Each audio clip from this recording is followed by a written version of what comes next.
Muy buenas noches, que el Señor me les bendiga, mis amados. Sean todos bienvenidos a esta noche de clase en este día. Vamos a dar inicio.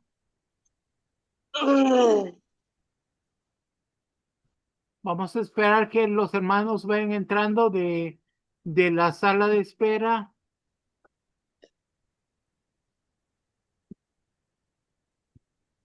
Voy a hablar con mi mamá.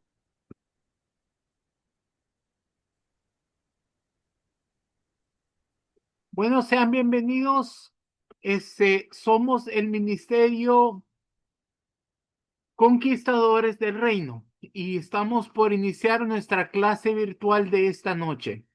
Para iniciar, vamos a ver si hay alguna persona que nos quiera saludar. Levante la mano para poderle conceder el micrófono. Muy bien. Tenemos al pastor Alfonso y su esposa María Elisa. Buenas noches, papito José Luis, que Dios me lo bendiga, me lo cuide, me lo guarde. Le doy muchas gracias a Dios por su salud. También le doy gracias a Dios también por mamita Patricia, por sus hijos y por todos los que estamos en esta plataforma. Yo soy el pastor Alfonso del Ministerio Conquistadores del Reino de Chile.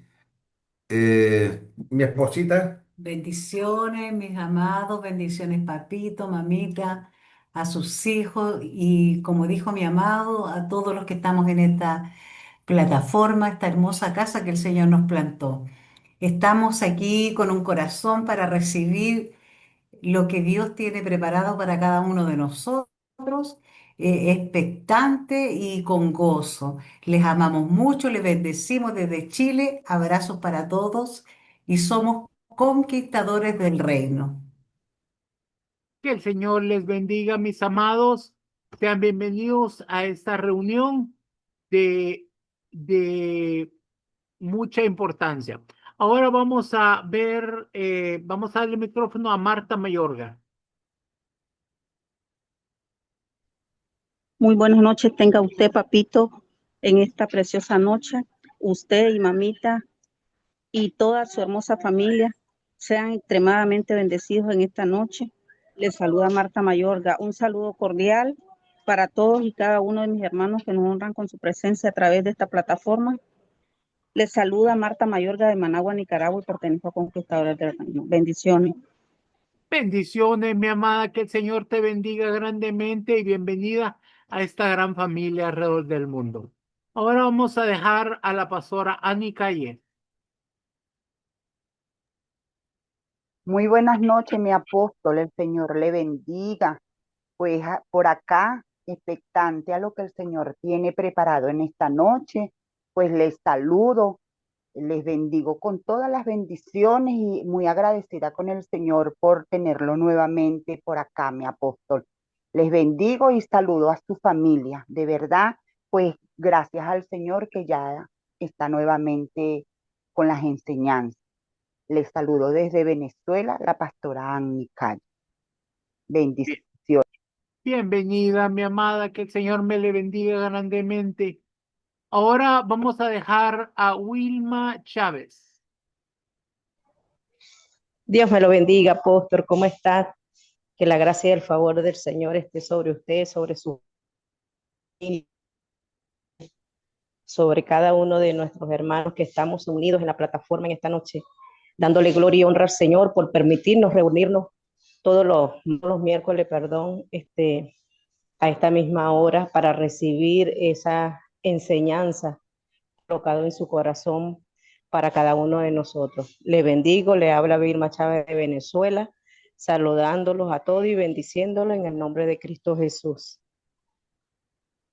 Bienvenida, mi niña, que el Señor te bendiga como lo hace con esta gran familia alrededor del mundo. Muy bien, ahora vamos a ver a Valesca Corrales.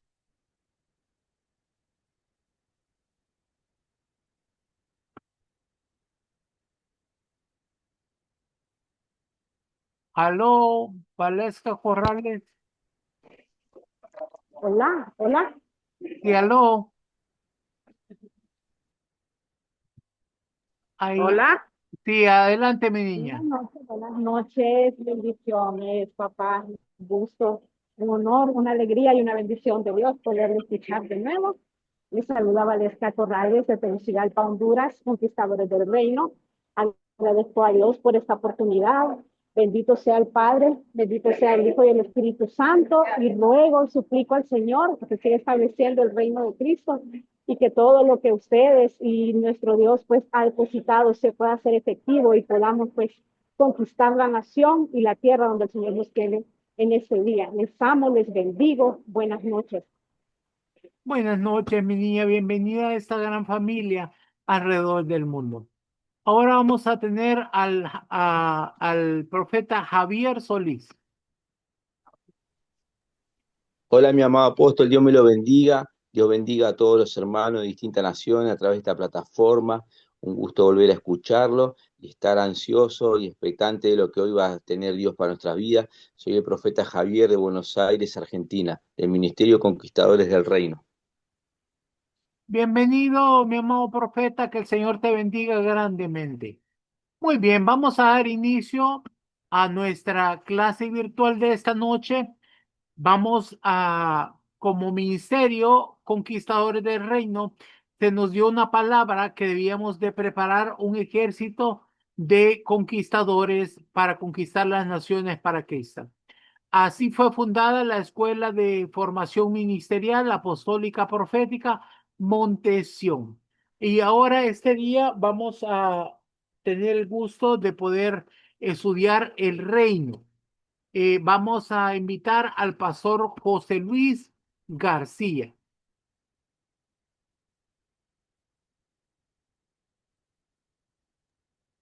Buenas noches, mis amados, que el Señor les bendiga. Esta noche vamos a hablar acerca del reino. Para poder hablar de este tema, primero quiero que leamos un texto que se encuentra en Lucas, capítulo 11, versículos del 14 al 20. Vamos a ver qué es lo que dice nuestro Señor Jesús en este texto. Estaba Jesús echando fuera un demonio que era mudo. Y aconteció que salido el demonio, el mudo habló, y la gente se maravilló. Pero algunos de ellos decían: por Belcebú, príncipe de los demonios, echa fuera a los demonios. Otros, para tentarle, le pedían señal del cielo. Mas él, conociendo los pensamientos de ellos, les dijo: todo reino dividido contra sí mismo es asolado, y una casa dividida contra sí misma cae. Y si también Satanás está dividido contra sí mismo, ¿cómo permanecerá su reino? Ya que decís que por Belcebú echo yo fuera a los demonios. Pues si echo fuera a los demonios por Belcebú, vuestros hijos, ¿por quién los echan?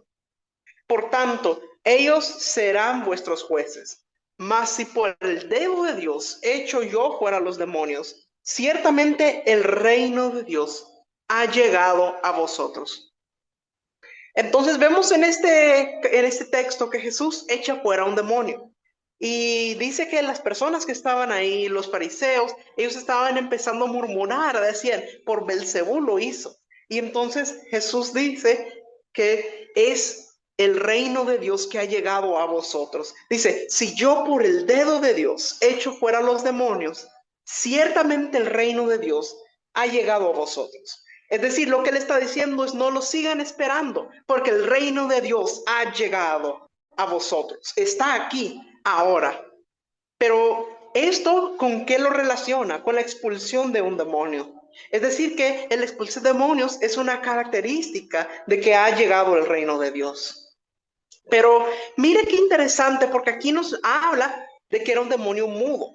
Es decir, la persona tenía todo bien, sus cuerdas vocales, el funcionamiento de su cuerpo estaba bien, no era un problema físico, era un problema espiritual, un demonio que estaba impidiendo que la persona pudiera hablar. Entonces se ve que Jesús echa fuera el demonio y después de que el demonio sale, dice que la persona habló nuevamente. Mire, no dice que lo sanó, sino que dice que echó fuera el demonio y la persona habló. Entonces, ¿cuántas veces hay cosas que tal vez físicamente están bien, pero que el enemigo está tratando de meter trabas para que no funcionen correctamente? Pero una de las características del reino de Dios es que restaura y vuelve las cosas a que puedan volver a funcionar de acuerdo al orden divino. Las cuerdas vocales están diseñadas para hablar. Y entonces esa persona que estaba poseída por un demonio no podía hablar. El demonio le impedía hablar. Pero cuando llega al reino de Dios, quitó esa traba, se va fuera el demonio y comienza a funcionar nuevamente las cuerdas vocales. Entonces aquí vemos una señal del reino de Dios que restaura, que quita toda traba que el enemigo quiera poner. Ahora, vamos a ver otro texto que el Señor Jesús, que vemos lo que dice nuestro Señor Jesús acerca del reino de Dios. Vamos a ver Lucas capítulo 17, versículo 20.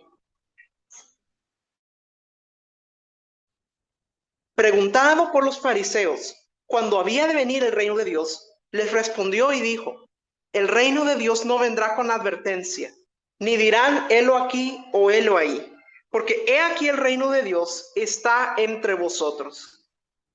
Entonces, mire qué interesante. Aquí vemos que Jesús habla y dice: el reino de Dios no vendrá con advertencia, ni dirán helo aquí o helo ahí, porque el reino de Dios está entre vosotros. O sea, habla de un reino presente, no pasado ni futuro, sino que dice está entre vosotros, está aquí y ahora. Ahora, para hablar acerca de lo que es el reino, tenemos que entender algunas cosas. El término reino nos habla de gobernabilidad, que ejerce un gobernante en un territorio. Este término viene vemos el término griego basilea, que significa reino. Y el término rey es basilio. Basilio es un rey que gobierna un reino. Y desde Génesis a Apocalipsis, por el momento histórico en que se escribe, se desarrolla la literatura bíblica y la historia dentro de un marco de gobernabilidad de reyes y reinos.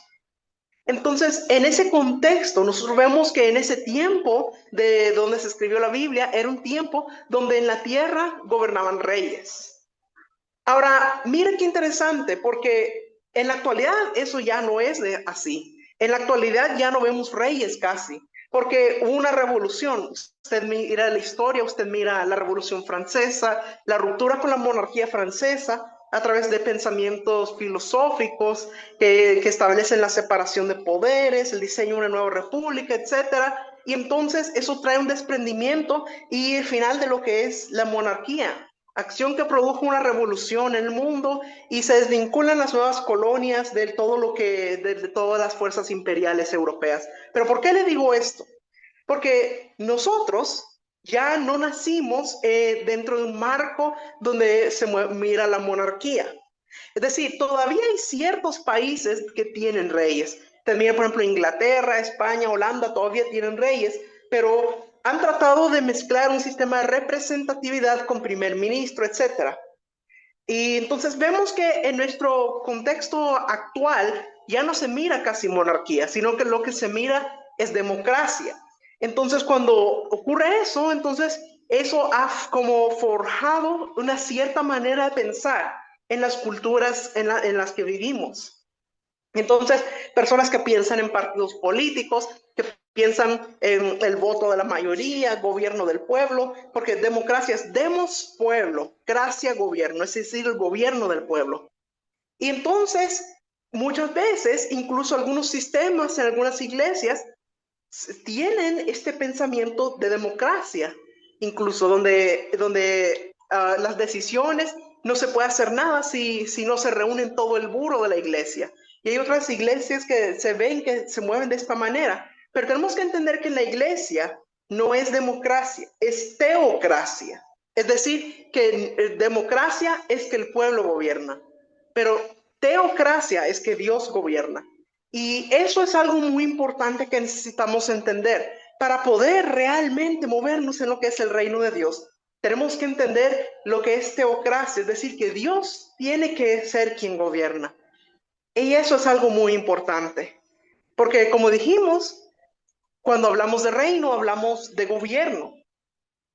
Si usted mira en la escritura, pues si usted mira en 1 Samuel, 2 Samuel, 1 de Reyes, 2 de Reyes, 1 de Crónicas, 2 de Crónicas, todos esos libros donde se relata la historia de los diversos reyes que gobernaron sobre Israel. ¿Cuál es el mensaje que usted mira en esos libros? Bueno, hay un mensaje que podemos ver en esos 6 libros, y es que cuando los reyes están bajo el gobierno de Dios, los pueblos prosperan. Y cuando los reyes le dan la espalda a Dios, entonces el pueblo sufre, hay ruina y miseria. Entonces eso vemos como cuando el gobierno, cuando la persona que gobierna se deja dirigir por Dios, entonces eso trae prosperidad sobre aquellos a quienes gobierna. Por eso usted mira, por ejemplo, en el tiempo de Salomón. Cuando Salomón estuvo haciendo las cosas bien y se mantuvo haciendo la voluntad de Dios, era una edad de oro, hubo prosperidad. Pero ¿qué ocurre cuando Salomón se mete con mujeres paganas y se mete en idolatría? Todo se arruinó, todo se vino abajo. Y luego la siguiente generación, Roboam, se rompe el reino. Ya se van 2 tribus por un lado y 10 tribus por otro lado. Luego más adelante, en el 622 a.C., las 10 tribus del norte de Samaria son llevadas por Asiria. Y en el 586 a.C., Nabucodonosor vino y rompió todo y se llevó a los judíos por 70 años a Babilonia. El resultado de un gobierno sin Dios, por la ausencia de una visión de reino. ¿Cuál es la síntesis del mensaje de la Biblia? Así como cuando usted mira una película y usted piensa, bueno, ¿y qué piensas de esa película? ¿Cuál es el mensaje? Bueno, si nosotros vemos cuál es el mensaje de la Escritura, cuál es el mensaje de la Biblia, a quién hay que adorar, a quién se le debe rendir la sujeción, es un libro de quién debe gobernar. Porque usted mira que en el inicio, cuando Dios crea al ser humano, lo pone en un lugar de gloria, el huerto de Edén, ámbitos de gloria. Y le dice, de todo árbol del huerto podrás comer, solo de este no debes comer.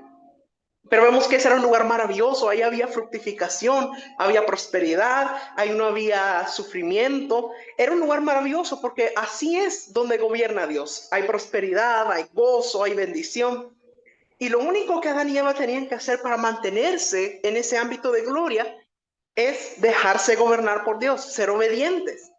¿Qué ocurre cuando ellos desobedecen? Cuando ellos comen el fruto que Dios les dijo que no comieran. Son sacados de ese ámbito de gloria. Y al quedar fuera del gobierno de Dios, entonces ahí todo se viene abajo. Entra el pecado, entra la enfermedad, entra la muerte. Todo eso cuando ellos se salen del gobierno divino. Entonces vemos qué importante es entender que Dios debe ser quien nos gobierna. Mire, en el encuentro que tuvo Jesús con Satanás en el desierto, el diablo trata de tentar a Jesús 3 veces, pero la tercera vez él le dice, estos son todos los reinos del mundo. Y le dice, a mí han sido entregados y a quien quiero los doy. Y dice, te los entregaré todos si tú me rindes un acto de adoración. Mire qué interesante. Aquí vemos que sabemos que el enemigo tuvo todo eso cuando hizo desobedecer a Adán. Adán y Eva tenían bajo su control la tierra. Dios les había dado la potestad para gobernar la tierra. Pero cuando ellos fallan, ellos dejan un vacío de autoridad y el enemigo lo usurpa. Entonces en este momento él está diciendo a Jesús, todo esto que Adán perdió y que yo lo tomé, te lo voy a dar si tú me adoras. Mire, él estaba dispuesto a tirar todos los mundos visibles e invisibles solamente por tener el elemento principal de la adoración. Porque él había aprendido que el que adora gobierna lo visible y lo invisible. Entonces, Jesús le dice, no acepto tu oferta, yo me sujeto al diseño original, porque al Señor tu Dios servirás y solo a Él adorarás. Entonces, quiere decir que a lo que tú adoras terminas sirviendo, porque dice, el Señor tu Dios adorarás y a Él solo servirás. Es decir, que van de la mano la adoración y el servicio. Cuando tú adoras algo, tú le sirves. Entonces, esto va de la mano. Por eso nosotros tenemos que ver algo muy importante, una cosa que dijo nuestro Señor Jesús. es buscar primero el reino de Dios y su justicia, y todas las cosas les vendrán por añadidura. ¿Qué quiere decir esto? Dice buscar primero, es decir, que sea nuestra prioridad. Tenemos que ver cuál es nuestra prioridad, qué es lo que estamos poniendo como prioridad. Porque lo que tú estás poniendo como prioridad es lo que tú estás adorando. Tenemos que entender que Dios debe ser lo primero en nuestra vida. Cualquier cosa que estemos poniendo antes que Dios, eso es idolatría. Entonces hay personas, por ejemplo, que antes que Dios ponen a su familia, eso es idolatría, que ponen tal vez el trabajo, eso es idolatría. O sea, no quiere decir que no vas a amar a tu familia, no quiere decir que no te va a importar tu trabajo. Claro, pero tiene que haber una prioridad y la prioridad debe ser Dios. Buscar primero el reino de Dios y su justicia y todas las demás cosas os serán añadidas. Entonces, tenemos que ver qué es lo que es nuestra prioridad, a qué le estamos dedicando el tiempo, porque es necesario entender eso. Entonces, es importante entender esto de entrada. Ahora, una cosa que nos muestra la Escritura es que Dios es rey. Todas las profecías apuntan desde Génesis hasta Apocalipsis que este gran rey, nuestro Padre, va a enviar un rey llamado el Mesías. ¿Sabe usted que el término hebreo Mesías y el término Cristo del griego es el término ungido? Es un término adjudicado a los reyes. Entonces usted tiene el gran rey, creador del universo, que tiene una profecía que habla de un gran rey que se encarnaría. Aparece Jesús. Ahora, fíjese qué nos dicen los evangelios. Cuando Jesús es llevado para ser crucificado, una cosa que vemos es que Pilato le pregunta, ¿eres tú rey de los judíos? Y Jesús le dice, yo para esto he nacido. Pilato en ese momento estaba viendo que si había alguna razón para crucificarlo. Y vemos en ese momento que como le seguían insistiendo que lo crucificaran, dice que él se lava las manos y entonces lo lleva para que lo crucifiquen. Y dice de que ahí él escribió, en el lugar donde lo crucificaron, escribió en 3 idiomas, en hebreo, en latín y en griego, rey de los judíos. Y dice que los fariseos se enojaron y llegaron corriendo donde él y dijeron, no es rey de los judíos. Y Pilato dijo, lo que ya escribí, ya lo escribí. Y entonces, Cristo en ese lugar donde es crucificado, ahí había el letrero que decía rey de los judíos, en 3 idiomas. Entonces, mire que es un proceso de reino, donde incluso al momento donde fue crucificado, se le reconoció como rey. Mire qué interesante. Ahora, una cosa que necesitamos entender es lo que es la visión de reino.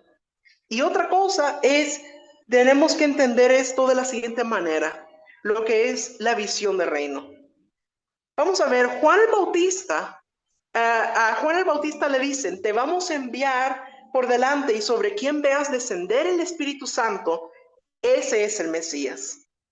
Entonces, una vez que Juan el Bautista, cuando viene Jesús a ser bautizado y Juan lo bautiza, entonces ocurre eso que se abren los cielos y que el Espíritu Santo desciende como en forma de paloma y se escucha la voz del Padre decir, he aquí mi Hijo amado en quien tengo complacencia. Y entonces Juan identifica que Él es el Cordero de Dios y dice, miren, uno más poderoso que yo, al cual no le puedo desatar la correa de su calzado. Y dice, Él los bautizará a ustedes en Espíritu Santo y en fuego. E incluso Juan Bautista dice, es necesario que Él crezca y que yo mengüe. Y Juan el Bautista le dice a sus discípulos, yo no soy el Mesías, síganlo a Él. Entonces, entonces vemos ahí que lo que Juan el Bautista en ese momento, él entendía que Jesús era el Mesías y decía, este es más poderoso que yo y los bautizará en Espíritu Santo y en fuego. Y por él, y ahora mire qué interesante que vemos de que Juan venía del estirpe de Elizabeth y de Zacarías. Zacarías era el sumo sacerdote. Es decir, Juan el Bautista, por linaje, es el que iba a ser el sumo sacerdote. Según el orden sucesorial, tenía que ser Juan el Bautista, porque era el hijo de Zacarías.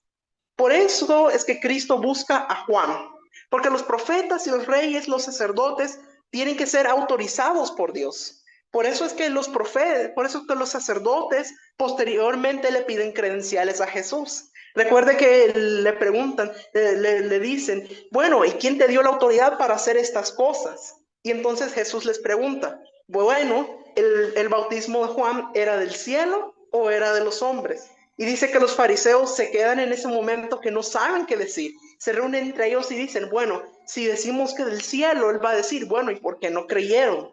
Y si decimos que de los hombres, entonces toda la multitud se va a enojar con nosotros, porque ellos tienen a Juan por profeta.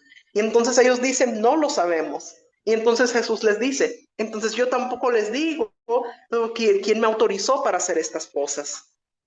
Entonces, era necesario que Juan fuera bautizado, que Jesús fuera bautizado por Juan, porque ese era el orden en que se tenían que hacer las cosas. Por eso cuando vemos que Jesús llega a donde Juan el Bautista y Juan al inicio le dice, no, yo no te puedo bautizar a ti, tú tendrías que bautizarme a mí. Entonces Jesús le dice, hazlo porque así conviene que se hagan las cosas, para que se cumpla toda justicia. Es decir, era necesario que se hiciera de esa manera. Ahora, ¿qué es lo que pasó con Juan? Lo estamos tomando como ejemplo. Bueno, en los estudios que se han hecho de las escuelas rabínicas de esa época, una cosa que se había hablado era acerca del Mesías, acerca de que también se mira en Isaías 61 que la unción del Mesías era para apertura, es decir, que donde dice que fue ungido para sanar a los enfermos, para abrir abrir la cárcel a los presos. Y vemos que más adelante Juan como que se confunde un poco y manda a sus discípulos a preguntarle a Jesús, ¿eres tú el que había de venir o esperaremos a otro? O sea, como que al inicio lo había identificado, pero después como que no estaba muy seguro y manda a sus discípulos para que le pregunten a Jesús. Y entonces Jesús le dice, vayan y testifíquenle a Juan lo que ven. Los ciegos ven, los sordos oyen, los paralíticos son levantados, los muertos son resucitados. Porque esa es una cita de Isaías 34, donde habla de que el cojo saltará, la lengua del mudo hablará. Es decir, era una profecía acerca del Mesías. La unción era de sobrenaturalidad. Y entonces vemos que él les dice, bueno, vayan y testifiquen a Juan lo que ven aquí, que los ciegos ven, que los mudos hablan, que los sordos oyen, que los paralíticos son levantados, los muertos son resucitados. Y entonces ahí vemos que él lo está mostrando como una señal de que él era el Mesías. Pero ocurre otra cosa, ¿por qué Juan estaba preso? Bueno, nosotros vemos más adelante, usted recuerda que Juan dijo es necesario que él crezca y que yo mengüe. Bueno, vemos que más adelante Juan no dejó hasta ahí su ministerio, él continuó y dice que él fue donde Herodes y empezó a hablarle porque él había tomado la mujer de su hermano y le estaba diciendo, no te es lícito tenerla. Y entonces él es puesto en la cárcel y más adelante es decapitado. Ahora, yo te pregunto, ¿eso fue lo que Dios le mandó a hacer? No, eso no fue lo que Dios le mandó a hacer. Dios le había mandado a preparar el camino para el Mesías. Es decir, su ministerio era con Israel, con los israelitas, preparar sus corazones para la llegada del Mesías. Pero vemos que Juan después va y le empieza a predicar a Herodes. Eso no era parte de lo que Dios le había dicho que hiciera. Entonces, por eso es decapitado. No fue decapitado por hacer lo que Dios le mandó, porque cuando presentó al Mesías, ahí no le ocurrió nada. Pero cuando él empezó a hacer cosas que no le habían mandado a hacer, ahí es donde tuvo consecuencias. Entonces vemos que es muy importante que hagamos las cosas que Dios nos manda hacer, sin quitarle ni agregarle. Eso es muy importante. Y esto tiene que ver también con dejar que Dios nos gobierne. Sigamos sus instrucciones sin quitarle ni agregarle. Ahora, otra característica muy importante que necesitamos entender. Si usted mira en la Escritura cuántas veces aparece la palabra iglesia, ¿y cuántas veces aparece la palabra reino? usted va a encontrar algo muy interesante, que la palabra reino aparece más veces en la Biblia que la palabra iglesia. Es muy importante entenderlo. ¿Por qué? Porque reino, tenemos que entender la mentalidad que esto tiene. Porque muchas personas que tienen la mentalidad de que la iglesia es como una burbuja social dentro de la sociedad, como una comunidad que huye del mundo, como que no quiere saber de política, ni de economía, ni de educación, ni de justicia, ni de ecología, ni de la capa de ozono, ni de clonación, ni nada de lo que está pasando en el mundo, sino que quieren irse como una burbujita, solo pasar ahí cantando, adorando, y que Cristo venga y que se los lleve, y el mundo ahí que vea qué hace. Eso es el pensamiento que tienen algunas personas, pero tenemos que cambiar esa mentalidad, tenemos que revisar qué es lo que debemos hacer, cuál es el papel que nosotros tenemos como iglesia. Tenemos que entender, porque hay personas que lo piensan de esa manera, como nos vamos a alejar del mundo, como que se va a aislar, y ese no es el propósito, porque el propósito de la iglesia no es ser como una burbuja, sino es traer cambio a la sociedad, traer una transformación para que el reino de Dios sea expandido y pueda traer cambio en las naciones. Eso es importante entenderlo. Entonces fíjese, cuando llega Pablo en una de sus misiones, llega a una isla llamada Chipre. Y cuando llega a la isla de Chipre, dice que había un hombre importante ahí que quería escuchar la palabra de Dios. Y cuando llega Pablo, lo manda a llamar. Y entonces llega Pablo y ahí hay una persona también llamada Bar Jesús, que era un hechicero. Y vemos que cada vez que Pablo le intentaba hablar a la persona importante, a la persona de influencia, empezaba a hablar también, como distrayéndolo. Y hasta que Pablo termina y le entra como un celo santo y le dice, te vas a quedar ciego, y queda ciego. Ahí vemos dos tipos de líderes. Uno que está buscando el poder para beneficiarse egoístamente él y no transformar la sociedad. Y luego hay un apóstol genuino llamado Pablo que lo echa fuera y alcanza el corazón de una persona de influencia para que transforme a Chipre con los valores del reino de Dios. Usted mira que eso es lo que ocurre a lo largo del ministerio de Pablo. No solamente que él iba a diferentes lugares para fundar iglesias, sino que esas iglesias iban trayendo una transformación en los lugares a donde estaban. Fíjese que hay un momento que está en Hechos capítulo 19, donde habla de que Pablo llega a un lugar y les pregunta a las personas, bueno, ¿ustedes fueron bautizados en el Espíritu Santo? Y ellos le dicen, ni siquiera sabemos si hay Espíritu Santo. Y entonces Pablo les empieza a enseñar. Dice que pasa años en el lugar de la escuela de uno llamado Tirano, enseñándoles acerca de la palabra de Dios. Y dice que el efecto que eso tuvo es que transformó toda Asia Menor. Y dice que la palabra de Dios llegó a toda Asia Menor. Mire qué tremendo. Es decir, el trabajo que hacía Pablo no solamente era de fundar las iglesias, sino que esas iglesias traían una transformación en el lugar donde estaban. Tenemos que tener esa visión de reino, que la visión de reino es de expansión, es de expandirse. Entonces, ¿qué tenemos que hacer? Revisar nuestra visión. Fundamentos del reino. ¿Dónde encontramos los fundamentos del reino? Antes de la caída. Caída la llamamos cuando el hombre se apartó de Dios. Entonces, los fundamentos podemos ver antes de que Adán y Eva comiesen el fruto. Ahí estaba el reino de Dios en el huerto. Entonces, tenemos que entender que tenemos que volver al diseño original de cómo es el reino de Dios y en qué consiste, cuáles son las características que tiene. Entonces, hay algo muy importante que necesitamos entender de esto. Fíjese, vamos a ver Génesis capítulo 1, versículo 26. Entonces dijo Dios, hagamos al hombre a nuestra imagen conforme a nuestra semejanza, y señoree en los peces del mar, en las aves de los cielos, en las bestias, en toda la tierra, y en todo animal que se arrastra sobre la tierra. Y creó Dios al hombre a su imagen. A imagen de Dios lo creó. Varón y hembra los creó. Entonces, vemos que Dios dice que hizo al ser humano a su imagen y semejanza. Eso es importante entender. Imagen y semejanza significa que nos dio de su naturaleza. Ahora, mire qué interesante dice.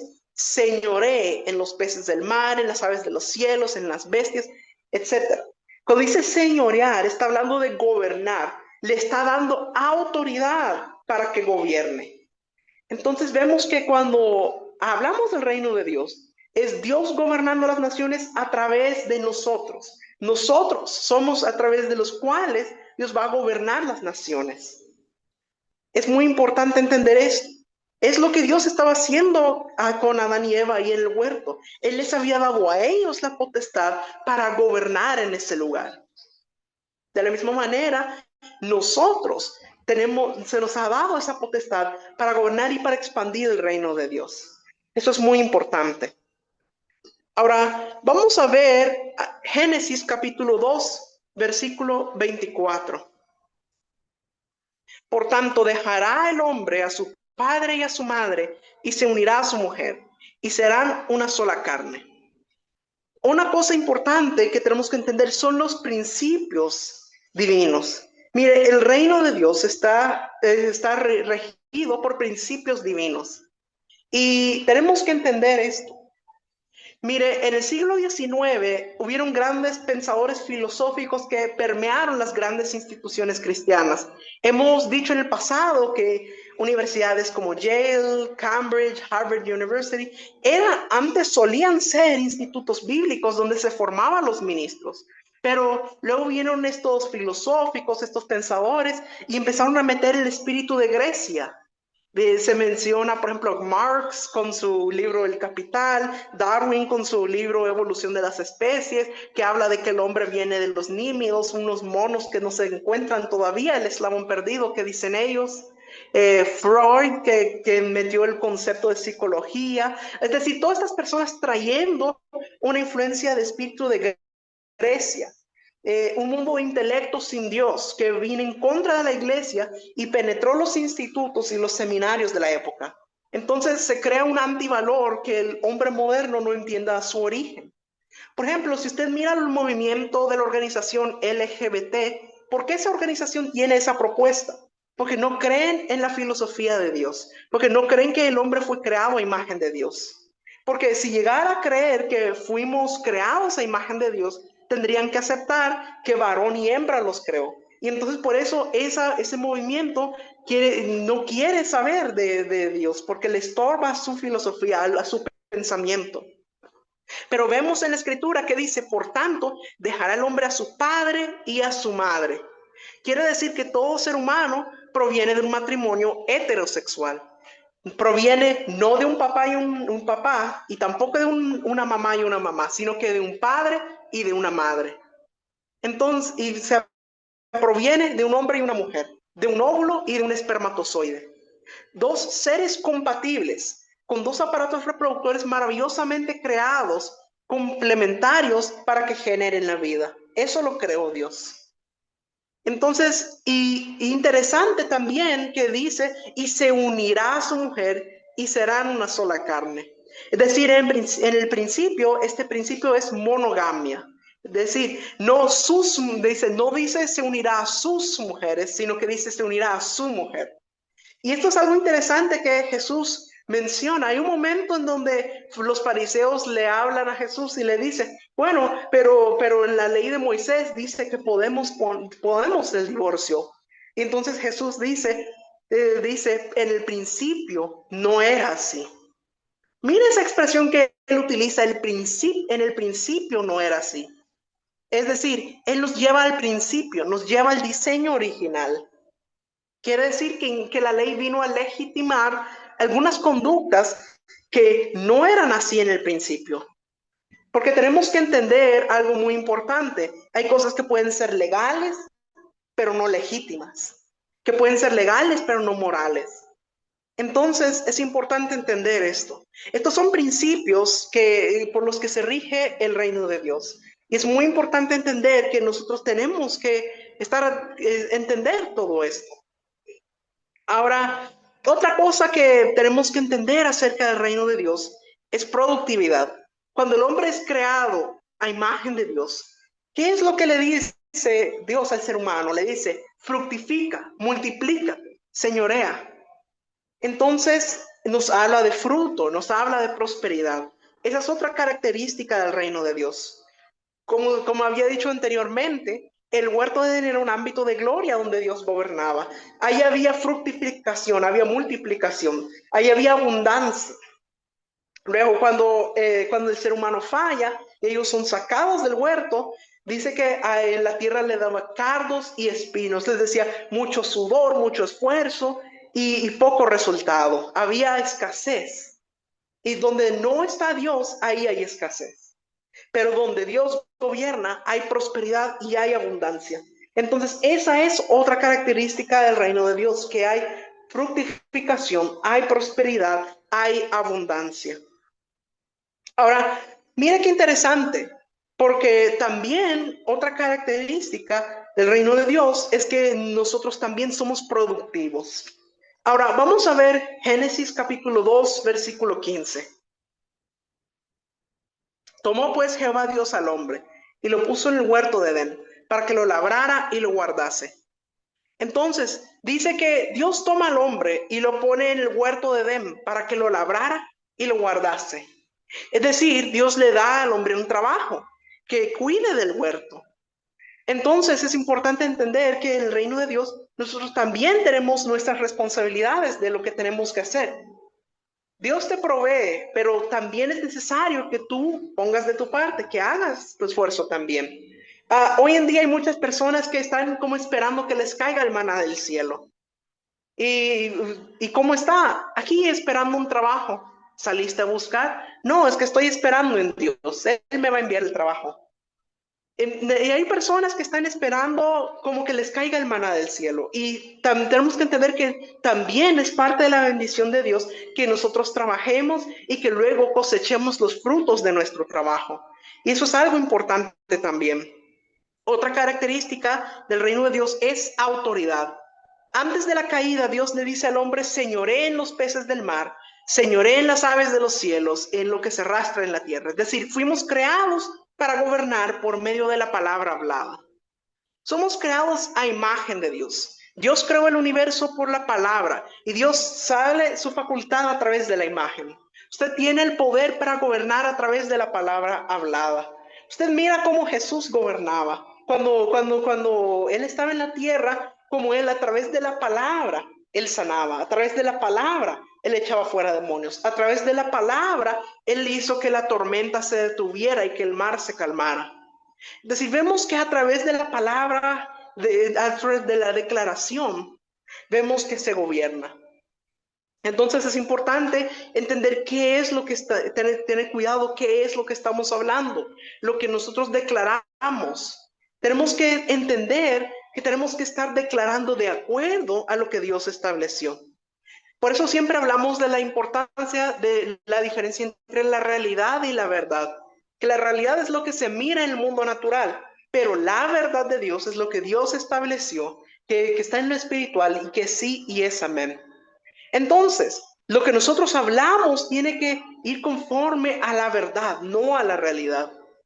Por eso hablamos lo que es un lenguaje de reino. Y un lenguaje de reino es ese que va conforme a lo que Dios decretó. Entonces tenemos que entender eso, es muy importante. Otra característica del reino de Dios es la obediencia.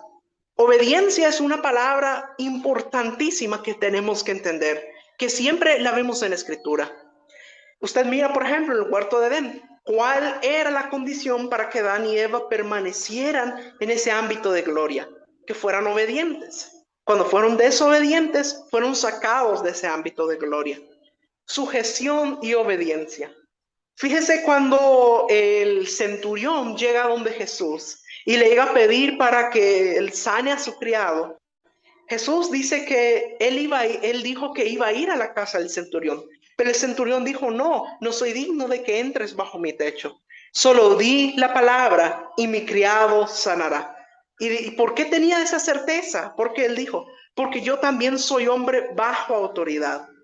Es decir, no dijo soy hombre sobre autoridad, dijo baja autoridad. ¿Por qué? Porque tenemos que entender que lo que nos da la autoridad es que nosotros estemos sujetos a nuestra autoridad. Y esto implica no solamente la obediencia a Dios, sino también la sujeción a nuestras autoridades aquí en la tierra. Eso es importante entender, que eso es un principio divino. Y eso es un principio del reino de Dios. Ahora, vamos a ver Mateo capítulo 11, versículo 12. Desde los días de Juan Bautista hasta ahora, el reino de los cielos sufre violencia y los violentos lo arrebatan. Entonces, otra característica va a ser fe. Usted va a encontrar que lo que va a sustentar tu fe es la palabra. Y vemos que en la Escritura, cuando se manifiesta el reino, es algo sobrenatural. Pero para que ocurra eso sobrenatural, se necesita fe. Es necesaria la fe. Cuando Jesús habla a sus discípulos, Él le dice, si ustedes tuvieran fe como un granito de mostaza, le dice, tú le dirás a esa montaña que se eche al mar y ocurrirá. Es decir, nos habla la importancia que es la fe. Ahora, tenemos que entender lo importante que es eso. Ahora, hay un punto que no podemos dejar de pasar por alto. En Daniel capítulo 2, versículos 44 y 45, se mira acerca de Nabucodonosor, que empieza a preocuparse del futuro de la humanidad, de qué va a ocurrir con el gobierno en el futuro de la humanidad. Y Dios le revela a través de un sueño, y donde se mira una estatua con la cabeza de oro, pecho de plata, vientre de bronce, piernas de hierro, y en los pies una mezcla de barro con hierro. Pero que no, entonces, y de repente mira una piedra que se corta y que viene rodando y golpea la estatua y se desmorona. Y de esa piedra dice que aparece una montaña y Dios le dice, esa piedra es el Mesías. Y esa piedra que se convierte en montaña es un reino que permanecerá para siempre. Y ese reino no será sustituido por otro, sino que con el tiempo irá expandiéndose y expandiéndose. Vamos a ver Daniel capítulo 2, versículos 44 al 45. Y en los días de estos reyes, el Dios del cielo levantará un reino que no será jamás destruido, ni será el reino dejado a otro pueblo. Desmenuzará y consumirá a todos estos reinos, pero él permanecerá para siempre. De la manera que viste del monte fue cortada una piedra, no con mano, la cual desmenuzó el hierro, el bronce, el barro, la plata y el oro. El gran Dios ha mostrado al rey lo que ha de acontecer en lo porvenir, y el sueño es verdadero y fiel su interpretación. Esta piedra es la piedra angular que desecharon los edificadores, que vino a ser cabeza del ángulo, que se menciona en Salmos. Y luego vemos que Pablo habla acerca de esa piedra. Vamos a ver primero a los Corintios capítulo 3, versículos 10 y 11. Conforme a la gracia de Dios que me ha sido dada, yo como perito arquitecto puse el fundamento y otro edifica encima, pero cada uno mire cómo sobreedifica, porque nadie puede poner otro fundamento que el que está puesto, el cual es Jesucristo. Y luego vuelve a mencionar acerca de esta piedra en Efesios capítulo 2, versículo 20. Vamos a ver. Edificado sobre el fundamento de apóstoles y profetas, siendo la principal piedra del ángulo Jesucristo mismo. La principal piedra del ángulo, esa piedra profetizada en Daniel, esa piedra hablada por Jesús, es la misma piedra de Cristo que había en aquella cumbre que se hizo en Cesarea de Filipo. Vamos a ver Mateo capítulo 16, versículos 13 al 19. Viniendo Jesús a la región de Cesarea de Filipo, preguntó a sus discípulos diciendo, ¿quién dicen los hombres que es el Hijo del Hombre? Ellos dijeron, unos Juan el Bautista, otros Elías y otros Jeremías o alguno de los profetas. Él les dijo, ¿y vosotros quién decís que soy yo? Respondiendo Simón Pedro dijo, tú eres el Cristo, el Hijo del Dios viviente. Entonces le respondió Jesús, bienaventurado eres Simón, hijo de Jonás, porque no te lo reveló carne ni sangre, sino mi Padre que está en los cielos. Y yo también te digo que tú eres Pedro, y sobre esta roca edificaré mi iglesia, y las puertas del Hades no prevalecerán contra ella. Y a ti te daré las llaves del reino de los cielos, y todo lo que atares en la tierra será atado en los cielos, y todo lo que desatares en la tierra será desatado en los cielos. Entonces, aquí cuando le dice a Pedro acerca de esto y le dice, sobre esta roca edificaré mi iglesia, está hablando de Jesús. Jesús habla de sí mismo cuando dice, sobre esta roca edificaré mi iglesia. Entonces, la piedra principal es Jesús. Es el mismo de quien habla el apóstol Pablo cuando habla siendo la principal piedra del ángulo Jesús. Entonces, es importante entender que este es el fundamento del reino.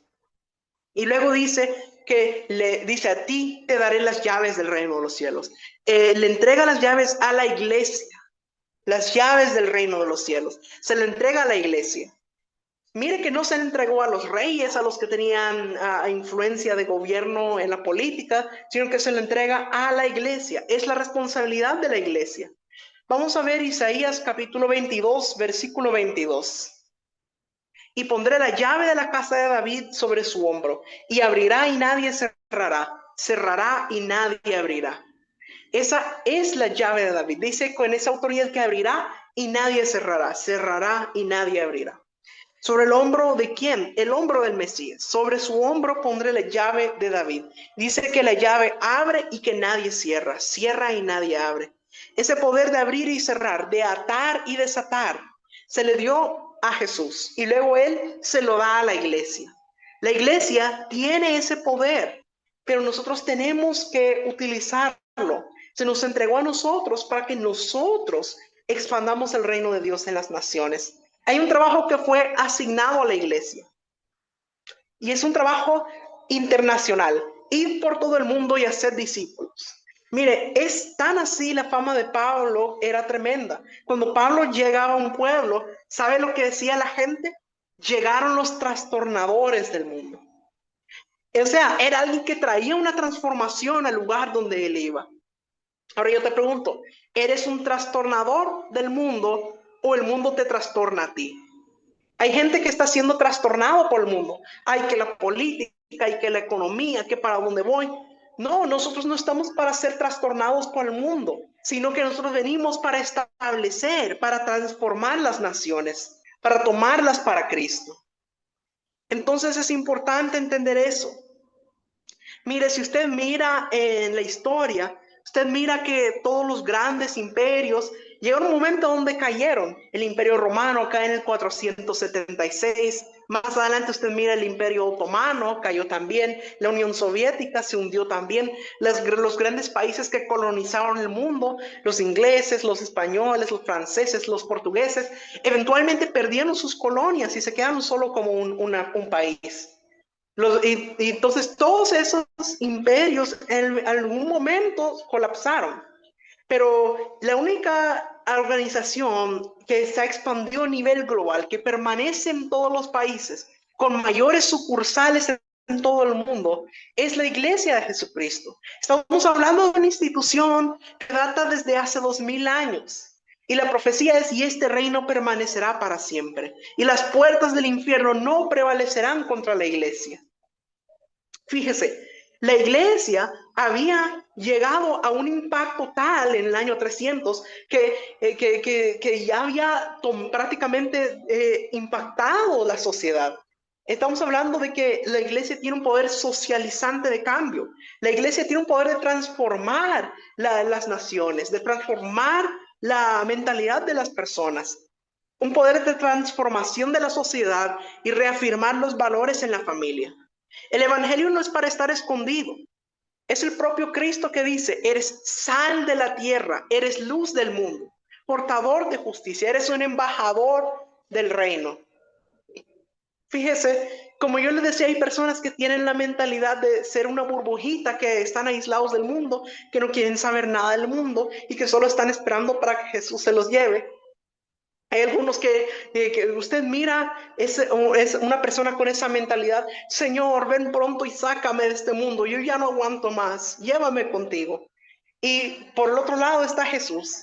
¿Y sabe qué era lo que él le pidió al Padre?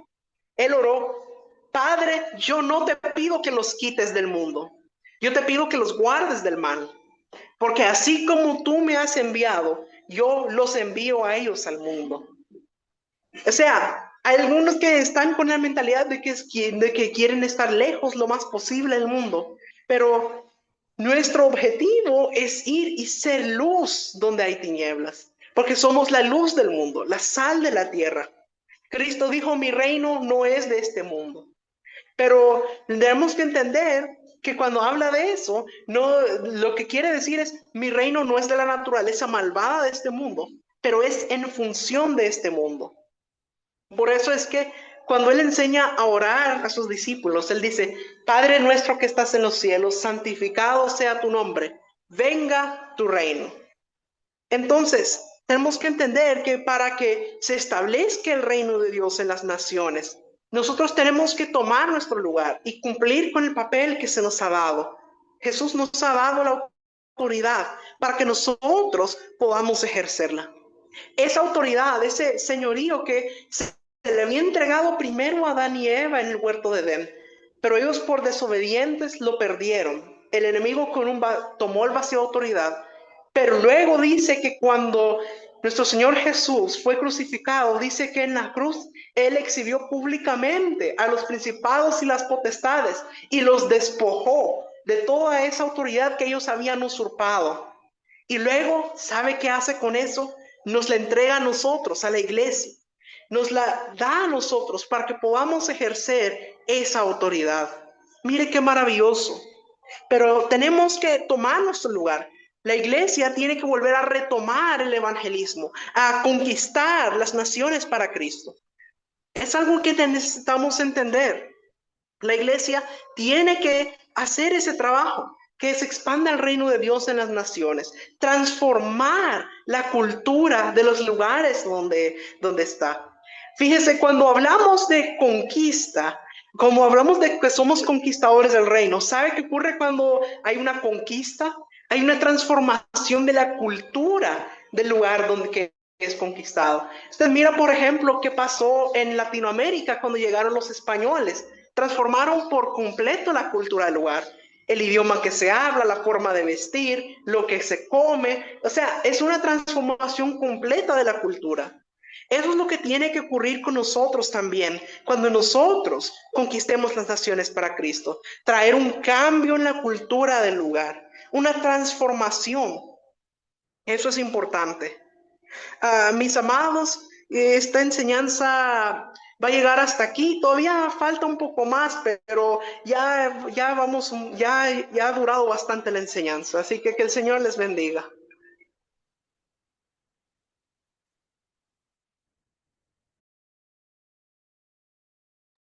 Gracias, Pastor José Luis, por esta hermosa enseñanza. Es muy importante el que nosotros sepamos vivir el reino. Esta nos enseña cómo vamos a llevar una vida de reino. Ahora, mis amados, quiero mencionarles que muchos no han hecho sus citas, pero este mes vamos a hacer un recuento y para los que no están haciendo sus citas van a ser removidos de la escuela. Es muy importante de que hagan sus citas para poder entregar sus enseñanzas. Ahora, mis amados, que vamos a regalar este manual que es el reino, para que también lo podamos enseñar en las congregaciones. Necesita tomar una foto a esta imagen, el reino de Dios. Código 151262.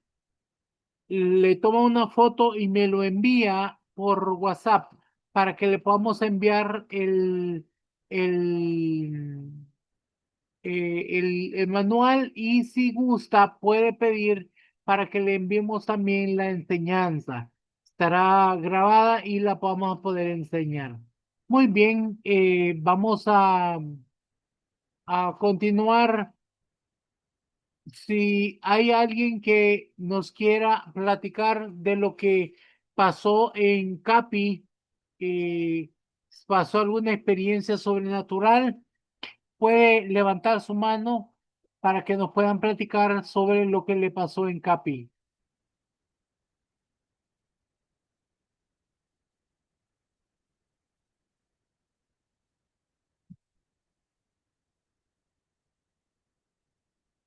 A ver, eh, Héctor y Araceli.